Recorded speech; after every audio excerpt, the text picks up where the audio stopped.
உழவர் பெருந்தலைவர் ஐயா நாராயணசாமி அவர்களின் 37வது நினைவு அஞ்சலியை அவர் மறைந்த இடமான கோவில்பட்டி பயணியர் விடுதியில் அஞ்சலி செலுத்தி இன்று கிருஷ்ணா மண்டபத்தில் ஒரு மாநாடு நடத்தி கொண்டிருக்கின்றோம்.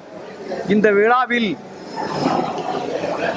பஞ்சாப் மாநிலத்திலிருந்து வந்திருக்கக்கூடிய விவசாயிகள் சங்கத்தினுடைய தலைவர் திரு ராஜ்வீந்தர் சிங் கோல்டன் அவர்கள், காவிரி டெல்டா பாசன விவசாயிகள் சங்க தலைவர் இளங்கீரன், தமிழக உழவர் உழைப்பாளர் கட்சியின் தலைவர் வேல்முருகன் மற்றும் அனைத்து கட்சியினுடைய தோழர்களும் வந்து இந்த அஞ்சலி நிகழ்ச்சியில் கலந்து கொண்டார்கள்.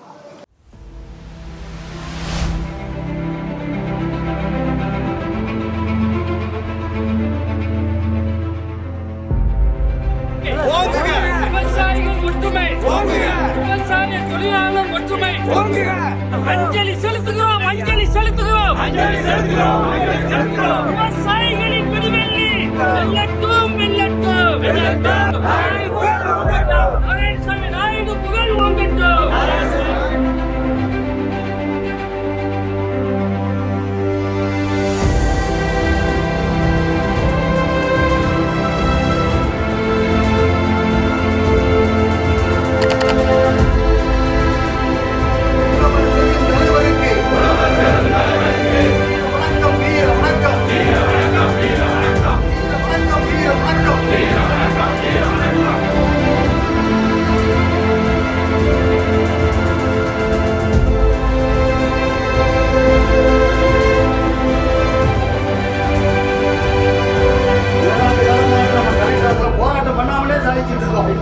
நல்ல மனுஷங்க நமக்கு வந்திருக்காங்க இருக்கணும்.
நாராயணசாமி அவர்களின் 37வது நினைவு அஞ்சலி தினம். இந்த நினைவு அஞ்சலியை வருடந்தோறும் மௌன ஊர்வலம் நடத்தி கோவில்பட்டி பயணிகளில் அஞ்சலி செலுத்தி அந்த நிகழ்வை முடித்து நடத்தி வந்திருக்கின்றோம். அதே போல் இன்றைய 37வது நினைவு தினம். இந்த நிகழ்வு 1984ஆம் ஆண்டு கோவில்பட்டியிலே ஒரு தேர்தல் பிரச்சாரத்திற்காக வந்து மறைந்த தோழர் கோவில்பட்டியினுடைய எம்எல்ஏ அழகர்சாமி அவர்களுக்காக பிரச்சாரத்திற்காக வந்தார் நமது உழவர் தலைவர். அந்த பிரச்சாரத்தை முடித்துக் கொண்டு மறுநாள் சாத்தான்குளம் தொகுதிக்கு போக வேண்டும் என்று சொல்லியிருந்தார். அந்த நேரத்தில் நம்முடைய நேரமோ என்னமோ நம்மளை விட்டு பிரித்து சென்றுவிட்டார். அதில் இருந்து பிடிச்சது விவசாயிகளுக்கு கேடுதான். அந்த உழவர் பொருட்களை மட்டும் இருந்திருந்தால் இன்றைய ஆட்சியில் பச்சை துண்டுதான் ஆட்சி அமைத்திருக்கும். அப்பேற்பட்ட சூழ்நிலை தமிழகத்தில் உருவாகியிருக்கும். டெல்லியில் போராடும் போது இங்கே விவசாயிகளை கொச்சைப்படுத்திக் கொண்டிருந்தார்கள். விவசாயிகள் மண்டி விவசாயிகள் கார்ப்பரேட் நிறுவனத்திற்கு சொந்தக்காரர்கள் என்றெல்லாம் சொன்னார்கள். அந்த போராட்டத்தை எவ்வளவுக்காக கொச்சைப்படுத்த முடியுமோ அவ்வளவுக்காக கொச்சைப்படுத்தினார்கள். அந்த டெல்லிக்கு 3 தடவை சென்றோம் போராட்டத்திற்கு. இங்க வந்திருக்கக்கூடிய தோழர் ராஜ்வீந்தர் சிங் அவர்கள் பஞ்சாபில் இருந்து அந்த டெல்லி போராட்டத்திற்கு தினமும் அவர் ஒரு புல்லட் வச்சிருக்கார். அந்த புல்லட்லயே வந்துடும். அது உள்ள விவசாயிகளுக்கு காலையில அவர் வண்டியில கட்டிட்டு வர்றாரு. 3 வண்டியில கொண்டு வர்றாரு வாழப்போம். அவர் வந்து நம்மள மாதிரி கௌரவம்லாம் பார்க்க மாட்டார். அவரெல்லாம் எடுத்து எல்லாத்தையும் கொடுத்துட்டு போவார். அப்பேற்பட்ட ஒரு தலைவர் நமக்கு வந்திருக்கிறார்.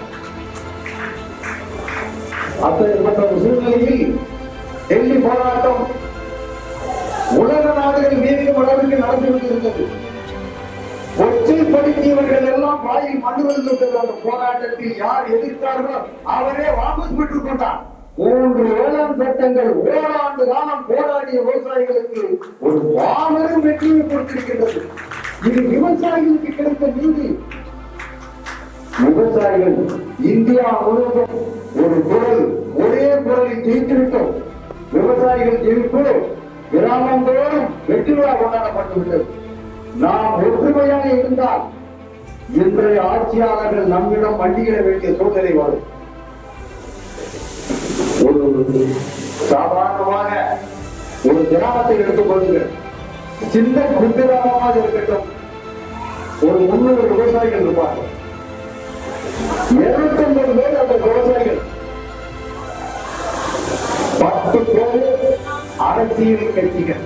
10 பேர் தான் இருப்பான். 5 பேர் 10 பேர். இந்த 250 விவசாயிகளை அந்த 10 பேர் மடக்கிடலாம். 500, 1000, 2000 ஓட்டு. ஆனா ஒரு பேரும் அந்த ஓட்டுக்கு பணத்தை வாங்குறோம். மறுபடியும் என்ன செய்யணும்? 5 பேருக்கும் அந்த ஆட்சியாளர்களுக்கு நாம் அடிப்படையாக நாம் எடுத்துக்கொண்டிருக்கிறோம். விவசாயிகளுக்கு பிரச்சனை என்றால் இதுவரை எந்த அரசியல் கட்சி போராட்டத்தில் கலந்து சொல்லுங்கள், நாம் இந்த விவசாய சங்கத்தை கலைச்சு விடுவோம். இதுவரைக்காக ஒரு விவசாயிக்கு ஒரு பிரச்சனைன்னா ஒரு அரசியல் கட்சி களத்தில் இருந்து போராடிய தரத்திற்கு நாம் பார்க்கவில்லை. அப்பேற்பட்ட சூழ்நிலைதான் இன்றைய காலகட்டத்தில் நடந்து கொண்டிருக்கின்றது. நாம் எல்லாம் ஒன்றுபட வேண்டும்.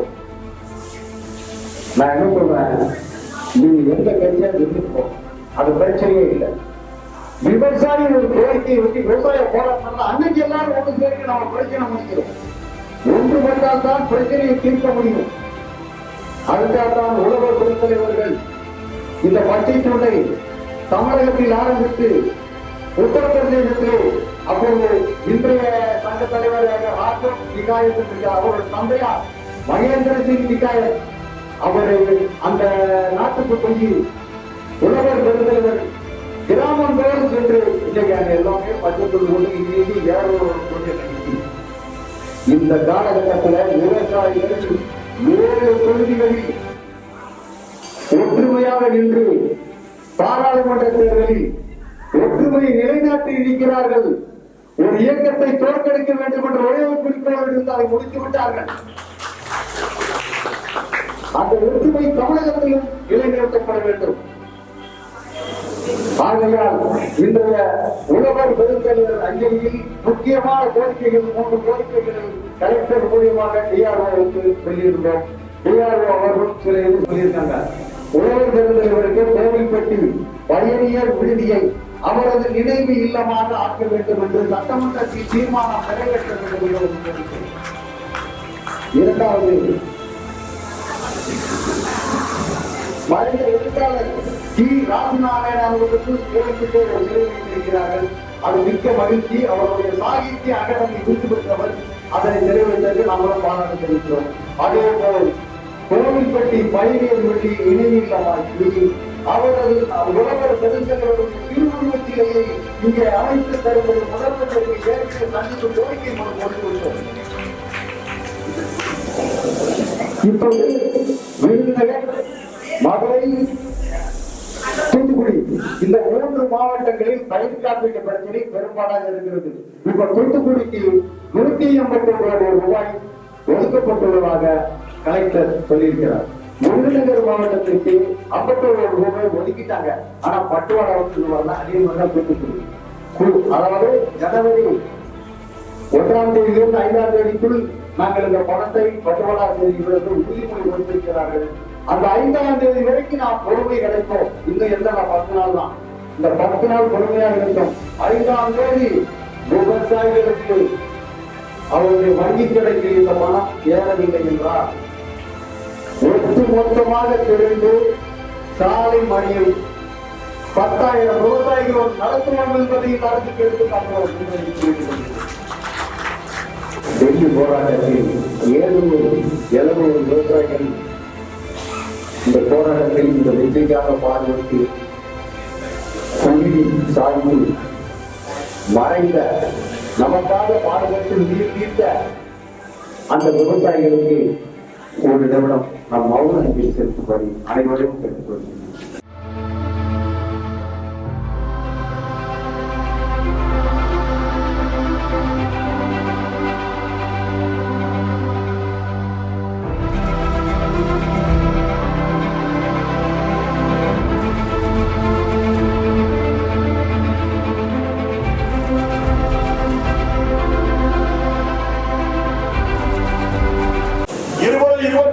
கட்டப்பட்ட இன்சூரன்ஸ் தொகையை பல தடவை கேட்டிருக்கின்றோம்.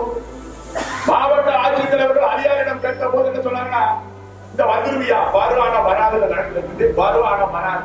எப்படி இப்படி இருந்த என்ன அர்த்தம்? ஒரு மோட்டார் பழுதாகிவிட்டால் அவரை சர்வேயர் சொல்லி அந்த மோட்டாருக்கு எவ்வளவு செலவாகிறது என்று உடனே அந்த மோட்டாருக்கு நீங்கள் இன்சூரன்ஸ் தொகை வழங்குகிறீர்களே, இன்சூரன்ஸ் கம்பெனியை கேட்கின்றேன், அரசாங்கத்தை கேட்கின்றேன். ஏன் விவசாயம் என்றால் அவருடைய இழப்பமாக இருக்கிறதா? நாங்கள் சென்ற வருடம் 2021 கட்டிய இன்சூரன்ஸை அடுத்த பயிரிட்டு பயிர் அறுவடை செய்ய போகிறோம். இந்த விவசாயிகள் எப்படி விவசாயம் செய்ய முடியும்? கேட்டால் விவசாயிகள் முதுகெலும்பு நாட்டின் முதுகெலும்பு ஒழிக்கிறேன் என்ற எந்த கட்சியாக இருக்கலாம்.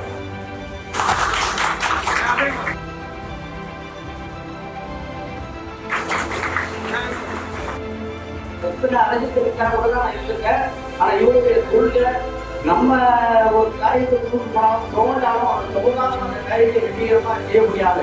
அதனால அவருக்கு மாநில தலைவருக்கு எல்லாருமே விவசாயிகளை சேர்ந்து ஒரு ஒற்றுமையான ஒரு கூட்டத்தை கூட்டமிட்டு நான் தாழ்முறை கேட்டுக்கொண்டு நன்றி.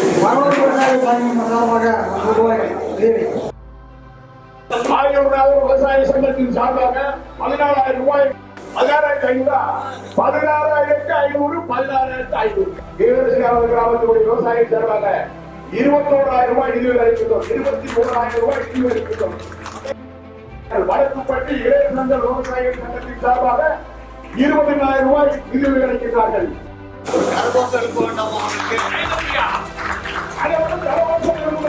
கஸ்தூரி ரங்காவன் விவசாயிகள் சார்பாக 2,400 ரூபாய் நிதி அளிக்கிறார். கஸ்தூரி ஐயா ஒரு சொன்ன வார்த்தை என்னவென்றால், முழுவதை நாங்கள் நிறுத்திவிட்டால் உலகம் எங்கள் காலடி.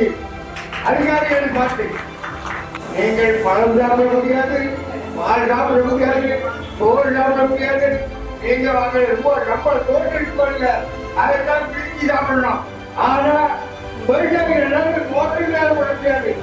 எல்லாம் தோற்ற விவசாயி மரம் வளர்க்கணும் அப்படின்னு சொன்னாரு. அந்த ஐயாவால் இன்னைக்கு விவசாயி ஓரளவு நிம்மதியாக இருக்கின்றோம். இலவச மின்சாரம் நமக்கு கிடைத்துள்ளது, கடன் நிவாரணங்கள் கிடைத்துள்ளது. நாம் விவசாயிகள் ஒற்றுமையாக செயல்பட்டால் நேர்த்தாலே முடிக்கலாம்.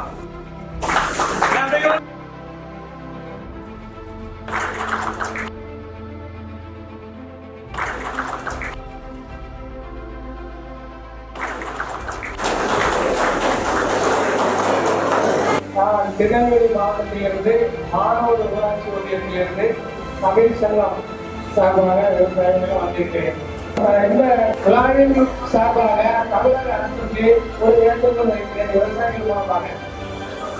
என்னவென்றால் ஒவ்வொரு கிராமத்தோடும் உள்ள குளங்களை சர்வே செய்து அவற்றுகளை சுற்றிலும் 100 நாள் வேலைவாய்ப்பு மூலமாக தரை போட்டு விவசாயிகள் அதில் கலந்து மண் அடிக்க அனுமதி கொடுத்தால் ஒவ்வொரு கிராமத்திலும் சிறிய டேம், அதாவது டேமை கட்ட வேண்டாம் கவர்மெண்ட், அந்த குளத்தை சுற்றிலும் கரை போட்டு சர்வே பண்ணி விவசாயிகளே கர்மம் பண்ணி எடுத்துவாங்கன்னு சொல்லி அனுமதி ஒவ்வொரு வீவத்தையும் கொடுத்தாச்சுன்னா ஒவ்வொரு கிராமத்திலையும் டேமா உருவாகிடும். அதுக்கப்புறம் மழைநீர் சேகரிக்கிறது தனி திட்டம் கவர்மெண்ட் ஒதுக்க வேண்டாம். அதே மழைநீர் சேகரிக்கிறதுக்கு அதிகப்படியான டேமா உருவாகிடும். அப்ப நீர்மட்டம் உயர்ந்துடும்.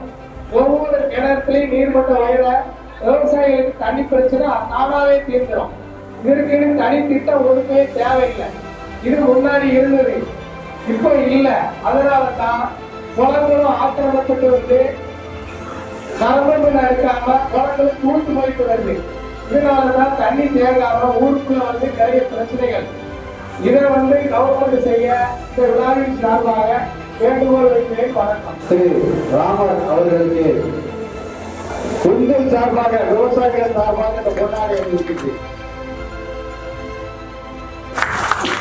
தூத்துக்குடி மாவட்டம் கோவில்பட்டி தாலுகா ஜமீன் தேவர்குளம் கிராமத்தின் சார்பாக 11,000 ரூபாய் நமது விவசாயிகள் திட்டத்திற்கு நன்கொடை அளித்துள்ளார்கள். தமிழக விவசாயம் சார்பாக 3,000 ரூபாய் நிதி அளிக்கப்படுகிறது. பஞ்சாபில் ஆதார் சங்கம் கமிட்டியுடைய தென்னிந்திய ஒருங்கிணைப்பாளர் ரவீந்தர் சிங் கோல்டன் அவர்களுக்கு நம்முடைய மாநிலத்தின் துணைத் தலைவர் திரு ஏ.கே. பாலசுப்ரமணியன் அவர்கள் பொன்னாடை போர்த்துவார்கள்.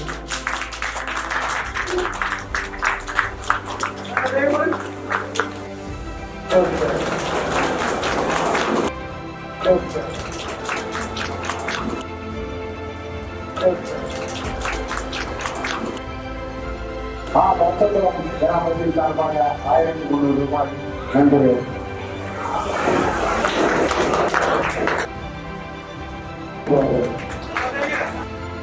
இன்று 30 லட்சம் மினி இணைப்புகளுக்கு இலவச மின்சாரம் பெற்று தந்தார் ஒப்பற்ற ஒரே தலைவர் நாயுடு அவர்கள் என்பதை நாம் யாரும் மறந்து நிற்பாரு. அன்று 2 பைசா குறைக்க சொல்லி திருப்பூர் மாவட்டம் பெருமாநல்லூர் வட்டத்தில் ஆரி கவுண்டர், மாரப்ப கவுண்டர், ராமசாமி கவுண்டர் இவர்கள் 3 20 வயசுல திருமணமாகி 1 குழந்தை 2 குழந்தை இருந்துச்சு. அந்த 2 பைசா நாயுடு அறிவித்த போராட்டத்தில் கலந்து கொண்டதால் போலீசில் கண்மூடித்தனமாக சுட்டுக் கொண்டார்கள். அதற்கு விரைவாகத்தான் சுட்டுக் கொண்டது டாக்டர் கலைஞர். இலவச மின்சாரம் தந்தது 2006 25 லட்சம் மின் இணைப்பு கொடுத்தது கலைஞர். எனவே என்றென்றும் விவசாயியாக பிறந்தவன் நாயுடு அவர்களை யாரும் ஒரு தாய் தந்தையை கூட மறக்கலாம். நாராயணசாமி நாயுடு அவர்களை நாம் உயிர் உள்ளவரை, விவசாயி உள்ளவரை மறக்கக்கூடாது.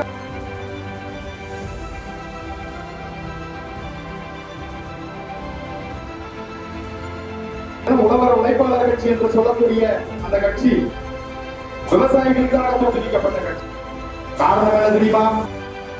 திமுக, அதிமுக போன்ற பெரிய பெரிய கட்சிகள் எல்லாம் டிராக்டர், லாரி போன்ற வாகனத்தில் ஆட்களை ஏற்றிக் கொண்டு பொதுக்கூட்டத்திற்கு வருவார்கள். ஆனால் விவசாயிகளுக்கு அனுமதி கிடையாது. விவசாயிகள் டிராக்டர் ஆனாலும் சரி, லாரி ஆனாலும் சரி, இதில் ஏறி நாம் விவசாய பொதுக்கூட்டங்களிலும் போராட்டங்களிலும் கலந்து கொள்வதற்கு நமக்கு அனுமதி கிடையாது.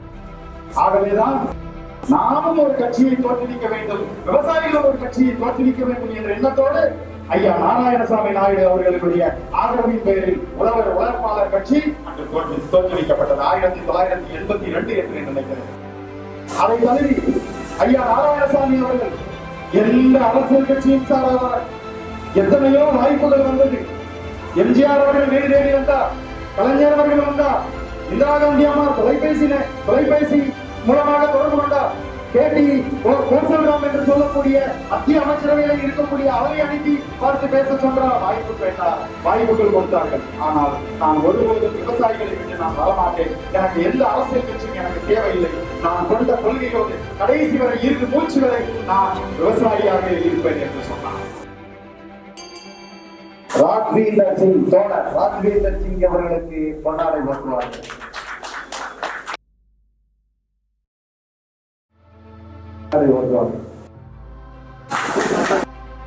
கொடுத்துக் கொண்டிருக்கிற உழவர் ஒற்றுமையாக இருக்க வேண்டும், அவர்களுக்கு ஆதரவு காட்ட வேண்டும் என்ற நோக்கத்தோடு என்னுடைய உயிரை கூட பறிக்காமல் நான் வெங்கடாபுரம் கிராமம் தமிழ் விவசாயிகள் சங்கத்தின் சார்பாக வந்திருக்கக்கூடிய அந்த கிராமத்தினுடைய விவசாயிகளும் நிர்வாகிகளும் 10,000 ரூபாய் நன்கொடையாக இருக்கின்றார்கள்.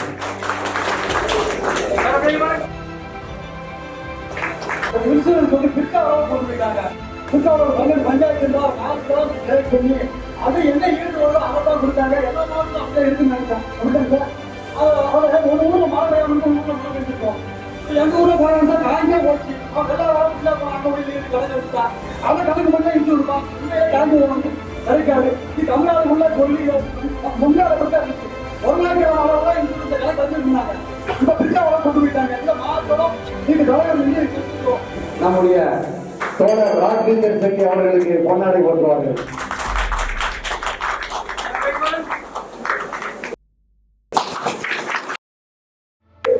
ஒவ்வொரு கட்சிக்கும் ஒவ்வொரு துண்டு இருக்கும்.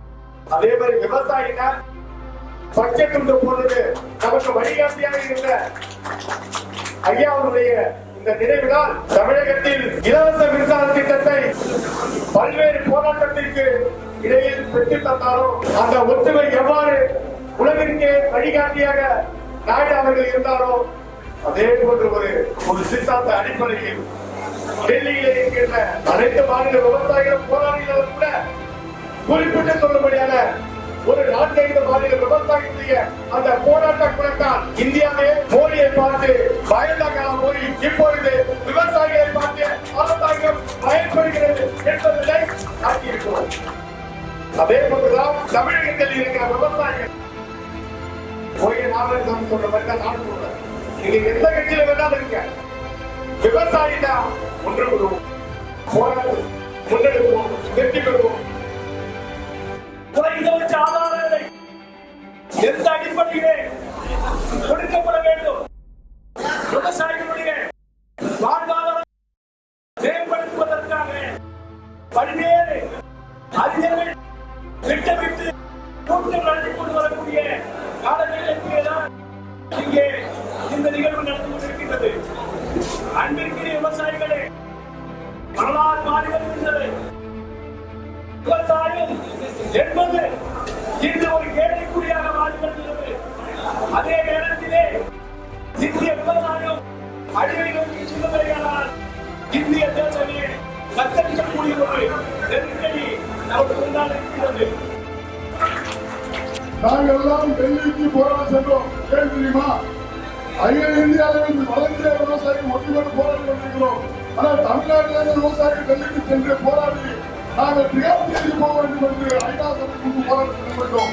ஐநா சபை போராட்டம் நடத்தினால் திகார் போகலாம் அப்படின்னு ஒரு 30 பேர் வந்து அமைதியான முறையில் எல்லா மாநிலத்துக்கு போய் அங்கு போராட்டம் வேண்டும். ஆனால் டெல்லி போலீஸ் எங்களை அன்போடு கண்டித்து ரயில பேக் பண்ணி திகார் கொண்டு போகல. அப்படி இருந்தும் இந்திய விவசாயிகள் டெல்லி போராட்டம் உலகை திரும்பி பார்த்த வச்சு மத்திய அரசு விவசாயிகள் மத்தியிலே இறங்கி வந்து இந்த 3 வேளாண் சட்டத்தையும் பின்வாங்கியது என்பதை மகிழ்ச்சியோடு கூறிக்கொண்டு நம்ம தென் மாவட்டத்தில் உற்பத்தி ஆகிற தானியங்கள் சோளம், கம்பு, மக்காச்சோளம், கேழ்வரகு, சாமை, திணை, சொப்புச்சோளம் இதெல்லாம் வட நாட்டுக்கு போகுது. அதுபோல உலக நாட்டுக்கு தைக்க நம்மளுடைய உணவு வந்துக்க புரோட்டீன் சத்து அதிகமாக இருக்கு. நமக்கு உற்பத்தி பண்றோம், நம்ம சத்து அவனுக்கு தெரியல. ஆனா நம்மளுடைய உற்பத்தி உலக நாட்டு சந்தையில ரொம்ப கூட இருக்கு. அதை முன்னிறுத்தி நாங்கள் விவசாயத்துக்கு என்ன சொல்றோம், எங்களுடைய விலை அந்த தானியங்களுக்கு விலை நிர்ணயம் கொடுங்க அப்படின்னு போட்டு வச்சிருக்கோம். எங்க மதுரை மாவட்டத்தில் நடந்து இந்த பாசிப்பேர் முகத்துக்கு வாங்கிட்டோம், பாசிப்பேர் முகத்துக்கும் நெல்லை வாங்கிட்டோம், நெல் நிர்ணயம் மிச்ச பேருக்கு எல்லாத்தையும் வாங்கிடுவோம். நம்ம விளைவிக்க பொருளுக்கு நம்ம விளைநிலைகளுடைய சூழலைய விவசாயத்துக்கு விவசாய மக்கள் அனைத்து மாவட்டம் இந்தியாவில் அனைத்து மாவட்டம் ஒருங்கிணைந்து செய்யக்கூடிய சூழலை உருவாக்கிறோம்.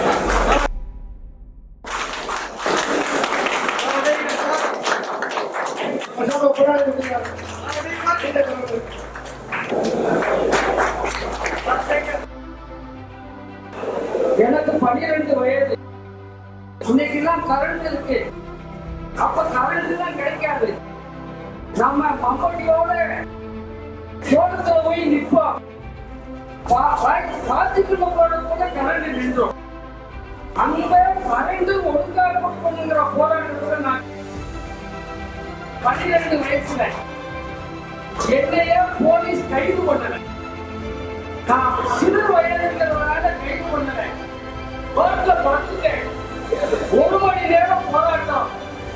ஐயா போன் பண்ணாதான் எதிர்ப்பேன்னு சொன்னா ஐயா போன் பண்ணி நான் எதிர்க்க சின்ன வயசு. ஐயா இன்னைக்கு போன் பண்ணி சொல்றாங்களோ நான் எந்திரிப்பேன். இல்லைன்னா எந்திரிக்க முடியாதுன்னு சொன்ன பிறகு ஐயா போன் பண்ணி என்கிட்ட பேசி இதை எந்திரிக்க சொன்னாரோ அப்படி எந்திரிச்சோம். அதே மாதிரி ஐயா சிறு வயதிலிருந்து போராமல் எல்லா விவசாயிகளோட எல்லா ஆட்களோட இருந்து பழகினாலும் ஒண்ணு. இரண்டாவது நமது ஓ நாராயணசாமி ஐயா என்றே நான் இன்று இவருக்கு பட்டம் சூட்டுகிறேன். மனுஷன் நான் வந்தாரு நடக்க முடியல. எதிராக்கி செருப்ப நல்லா போன இல்ல கால் வலிக்கிறார். 20 நாள் எப்போதுமே வீட்டுக்கு போறதில்ல. இந்த 20 நாள் சுத்தமா வீட்டுக்கே போகல. இங்கேயே உட்கார்ந்து விவசாயிகளை இன்னைக்கு இவ்வளவு பெரிய இயக்கம் வெற்றி பெற்றிருக்குன்னா ஐயா நாராயணசாமி ஓ நாராயணசாமி தான் காரணம். ஐயா இங்கே இந்த கவலையை போடுவார். ஐயா நாராயணசாமி அவர்கள் வந்துவிட்டார்கள். இது அவருக்கு உண்மையாக்குவதற்கு எத்தனை விவசாய சங்க தலைவர் இருந்தாலும் அவருடைய குரலை தொடர்ந்து செயலாற்றுவதற்கு ஆணில்லை என்ற குறையை நிவர்த்தி செய்து வைத்திருக்கின்ற ஐயா உடைய நாராயணசாமி அவர்களுக்கு முக்கிய நன்றி தெரிவித்து கொள்கிறேன். 40 சங்கங்கள் ஒருத்தர் கூட அதுல இருந்து திரும்பி கொண்டு வரல. பணத்துக்கு ஆசைப்படல, பதவிக்கு ஆசைப்படல, வேற என்ன வேணும்? இது ரெண்டுக்கு தான் மனசு ஆசைப்படுவான். அப்படியே நின்னா பாருங்க, 200க்கு மேற்பட்ட விவசாயி பணியாற்றினான். நாங்களாம் நேரில் போய் பார்க்கிறோம். இன்னொரு முக்கியமான விஷயம் தெரியுமா? இவர்கள் வாழ்ந்த இடத்துல போராடிய இடத்துல நான் பீடி சிகரெட் அடிக்கிறத நான் பார்க்கிறேன். மது அருந்துவதை நான் பார்க்கல. ஆனா போராட்டம் என்று சுதந்திர விடுதலைக்கு பிறகு ஒரு போராட்டம், ஈழம் செலுத்த போராட்டம், போராட்டம் அது இந்த விவசாய போராட்டம் தூண்டி கொண்டாடக்கூடிய ஒரு விவசாயம். இந்த 1 வருடம் 14 நாட்கள் 379 நாட்கள் நடந்த போராட்டத்திற்கு வெற்றி கிடைத்த காரணம் இவர் விதைத்த விதைதான். யூபியிலும் பஞ்சாபிலும் ஹரியானாவிலும் தொடங்கிய சங்கங்கள் இவர் தொடங்கிய மனிதத்தின் தஞ்சை மாதிரி அவர்களை இவர் தொடங்கி வைத்து அதை இப்பொழுது பல சங்கங்கள் டிகேயு என்று யூபியில் மாத்திரம் 22 சங்கங்கள். ஆனால் கொடி இதே கொடி இவர் ஆரம்பித்த அதே கொடிதான் அங்கு இந்த பச்சை துண்டு இவர் கொடுத்ததுதான். இந்த பச்சை துண்டு டெல்லி யார் யார் வந்தார்களோ அவர்களுக்கு தான் தெரியும் பச்சை துண்டோட பெருமை. ஏன்னா ரயில்வே ஸ்டேஷன்ல இறங்கினையும் கொண்டு வந்து போராட்டத்துல அவங்களே போலீஸ்காரங்க கொண்டு வந்து விடுவாங்க. நீங்க எங்கேயும் பண்ணிடாதீங்க அப்படின்னு. இந்த பச்சை துண்டு இது அவருக்கு நாராயணசாமி அவர்கள் கொடுத்துருந்தாங்க. பஞ்சாபுக்கும் டெல்லிக்கும் யூபிக்கும் எல்லா இடத்துக்கும் தேசிய லெவலில் இங்க 60-62 மற்ற மாவட்டம் தொழில்களை 70க்கு மேல மாநிலத்தில் கவனப்படைய வைத்து அதுக்கப்புறம் தேசிய லெவலில் கொண்டு போய் இந்த டிகேயு பாரதிய கிசான் யூனியன் அப்படிங்கிறது ஒரு பெரிய இதாக கொண்டு வந்து மாநில லெவல்ல இருந்து தேசிய லெவல்ல கொண்டு வந்து இது பெரிய இயக்கமாக கொண்டு வந்து டெல்லிக்கு போன இந்திரா காந்தி அவர்கள் சொன்னாங்க, நீங்க தமிழ்நாட்டை பாருங்க இங்க எல்லாம் வராதீங்க அப்படின்னு மிரட்டுற மாதிரி சொன்னாங்க. நீங்க போங்க இந்த வேலையை பாருங்க அப்படின்னு இது பண்ணிட்டாரு. அதே மாதிரி இலவச மின்சாரம் வந்து இவரு பாடுபட்டு வாங்கி தந்தது. இவர் அந்த டைம் வந்து விவசாயிகளுக்காக நின்று ஒரு மோசம் எழுதினார். கட்டை எடுத்தால் பட்டை எடுப்போம். அப்போ அந்த அவரோட கனவு அது அந்த தைரியம் அதெல்லாம் வந்து நம்ம கிட்ட வந்து இருக்குது. ஆனா வந்து யாரும் முன் வர்றதில்லை. இந்த மாதிரி யாரும் முன் வர்றப்போ எல்லாரும் கூட இருந்து ஒத்துழைச்சு. ஏன்னா கருவு சங்கம்னா கருப்புக்காக போராடுறாங்க, மற்ற சங்கம் வந்து அப்போ அதெல்லாம் வந்து நம்ம இது பண்ணி கருப்பு சங்கத்துக்கும் நம்ம போய் பண்ணணும். அதே மாதிரி எந்த ஒரு சங்கத்துக்கு போராட்டமா இருந்தாலும் அடுத்த சங்கத்துக்கு தானாக போய் பங்கேற்றால்தான் அது வெற்றி அடையும். ஒரு வருஷம் 14 நாட்கள் வெயில் மழை எல்லாம் மழை இந்த அளவுக்கு முக்கிய அளவுக்கு தண்ணியில கூட யாரும் வீட்டுக்கு திரும்பல. வருஷம் முழுசா கொசு கடிச்சது. பாத்ரூம் ஃபெசிலிட்டி இல்லை, குளிக்கிறது ஃபெசிலிட்டி இல்லை, பெட்ரோல் பங்குலையும் அங்கேயும் குளிக்கிறது இருந்தாலும் யாரும் வீடு இருந்தது.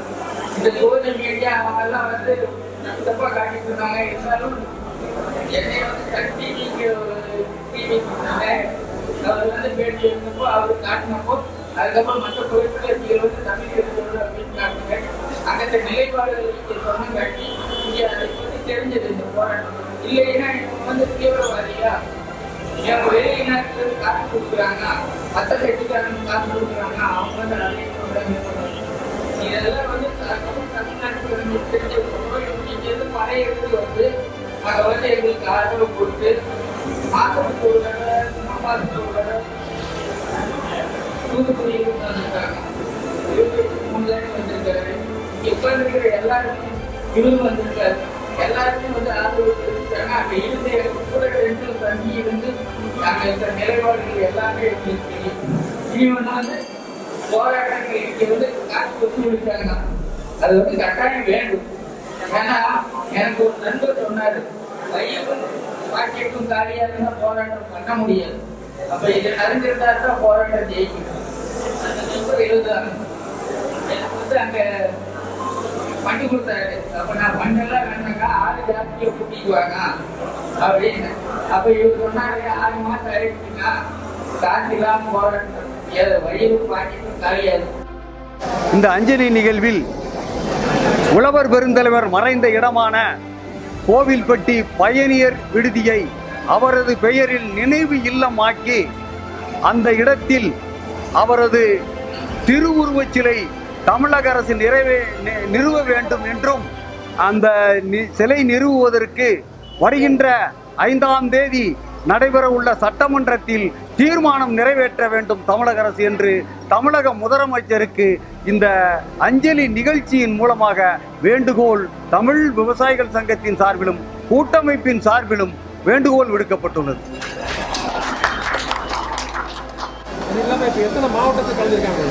இதில் வந்து கிட்டத்தட்ட ஒரு 10 மாவட்டத்திலிருந்து 12 மாவட்டத்திலிருந்து இங்கே கலந்து கொண்டு விவசாயிகள் அனைவரும் நிர்வாகிகள் எல்லாம் வந்து கலந்துருக்காங்க. இப்போ அடுத்த கோரிக்கைகள் வந்து மாவட்டமாக வைத்துக் கொண்டிருக்கிறோம். பயிர் காப்பீடு, இலவச மின்சாரத்தில் கொடுக்க வேண்டும் உடனடியாக என்று ஒவ்வொரு மாவட்டத்திற்கும் கோரிக்கை வைக்கப்பட்டுள்ளது. அந்த இன்சூரன்ஸ் கொடுத்தல 1 மாத காலம் அவசரம் கேட்டாலும் முடியும் தருவாயில் இருக்கிறது. 1 மாத காலம் அது அந்த தவணைக்குள் இவர்கள் தருகிறார்களா என்ற ஒரு நம்பிக்கையில் தான் இருக்கின்றோம். அப்படி அவர்கள் காப்பீடு தவற மறுத்தால் மாபெரும் ஒரு போராட்டத்தை நடத்த வேண்டிய சூழ்நிலை உருவாகும். தமிழ்நாடு இந்த எண்டு, பஞ்சாப் அந்த எண்டு இருந்தாலும் 2 விவசாயிகளும் மக்களோட மனப்பான்மையும் ஒண்ணுதான். ஏன்னா இவங்களும் போராடும் குணம் கொண்டவர்கள், பஞ்சாபிலும் போராடும் குணம் கொண்டவர்கள். அதனால் நமது மனப்பான்மை, மனசு எல்லாமே ஒரே இதுதான். போராடக்கூடிய எந்த தப்பு நடந்தாலும் தட்டி கேட்குற இது அது வந்து அங்கே இருக்குது, அதே மாதிரி இங்கே இருக்குது. நான் இங்கே பிறந்து அங்கே போய் வளர்ந்துருக்கேன். அதனால் 2 இடத்துக்கும் பெருமைப்படுறேன். நான் பிறந்த இடத்துல வந்து இந்த பெரிய நாராயணசாமி ஐயா அவர்கள் வந்து பெரிய போராட்டம் நடத்தி உலக அளவில் அந்த மாட்டு வண்டி போராட்டம் பிரபலம் அடைந்து இங்கிலீஷ் பேப்பரில் கூட வந்திருந்தது அந்த காலத்தில். இந்த காலத்தில் நாங்கள் வந்து 1 லட்சம் டிராக்டர் வந்து டெல்லியில் ஒன்று கூட்டணும், 2 லட்சம் கார் கூட்டணும்னா அது ஒரு பெரிய இதில். அந்த காலத்தில் ஐயா வந்து 10,000 மாட்டு வண்டியை வந்து எல்லா வழியிலையும் மாடுகளை கழட்டி கொண்டு போயிட்டாரு, வழியிலையெல்லாம் மறித்து இது பண்ணிட்டாருன்னா அந்த காலத்தில் சோசியல் மீடியாவும் இல்லை, ஃபோனும் இல்லை, வாட்ஸ்அப்பும் இல்லை. இன்றைக்கி நம்ம இத்தனை கூட்டம் சேர்த்துறோம் அப்படின்னா 2 நாளில் சேர்த்திடலாம். ஆனால் அந்த காலத்தில் 10,000 மாட்டு வண்டின்னா நம்ம நினச்சும் கூட பார்க்க முடியாது.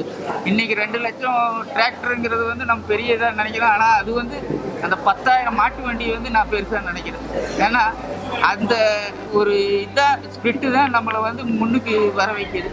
அப்போது அவரை பற்றி நான் தெரிஞ்சதில் எனக்கு இவர் அழைப்பு விடுத்தார் 2 மாதத்துக்கு முன்னாடி, இந்த மாதிரி நினைவு அஞ்சலி செலுத்த வரணும் அப்படின்ட்டு. அப்போது எனக்கு வந்து கண்டிப்பாக இந்த வாய்ப்பு கிடைக்குமாங்கிறது வந்து எனக்கே தெரியாது. ஏன்னா திடீர்னு இவர் கூப்பிட்டு நீங்கள் வர்றீங்களா அப்படின்னு, கண்டிப்பாங்க நீங்கள் எந்த டேட் சொல்கிறீங்களோ அப்போ வர்ற. போராட்டம் அந்த டைம் முடியல, போராட்டம் நடந்தாலும் சரி முடிஞ்சாலும் சரி, முடிகிறது வந்து யாருக்குமே தெரியாது.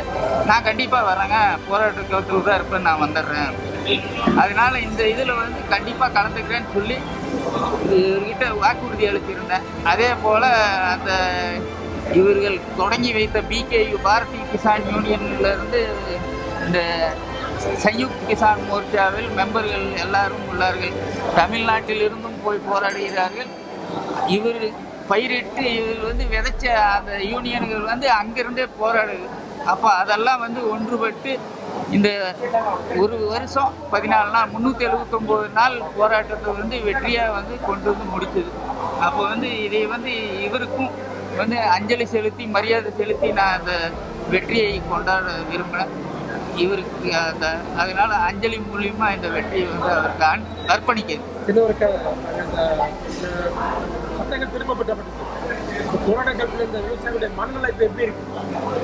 மனநிலை எப்பவுமே வந்து வெற்றியை நோக்கி தான் ஒரு. ஏன்னா நாங்கள் ஆரம்பத்துல இருந்தே பயப்படல. ஏன்னா இந்த வெற்றி வந்து சும்மா கிடைக்கல. 700 பேர் 750 பேர் வந்து உயிர் தியாகம் கொடுத்தங்காட்டி கிடைச்ச வெற்றி. இது சும்மா ஒன்றும் மோடி வந்து நமக்கு கொடுக்கல, நீங்கள் எடுத்துகிட்டு போங்கன்ட்டு.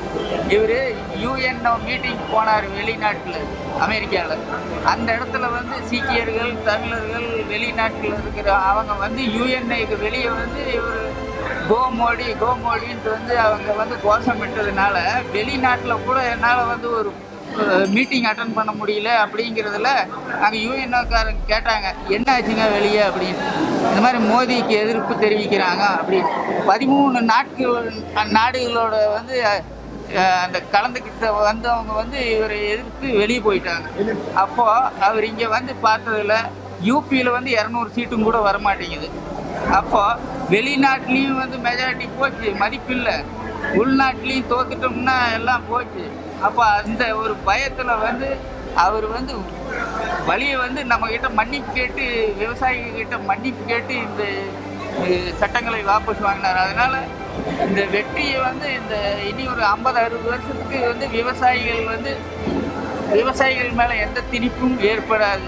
இனிமேல் எந்த கட்சி வந்தாலும் சரி, எந்த ஆட்சி வந்தாலும் சரி, அவங்க வந்து இந்த தப்பை தொடர மாட்டாங்க. ஏன்னா இந்த வெற்றி வந்து ஒரு எடுத்துக்காட்டு, வேர்ல்டு லெவல் எடுத்துக்காட்டு. இங்கே வந்திருக்கக்கூடிய அனைத்து மக்களுக்கும் நன்றி தெரிவித்துக் கொண்டு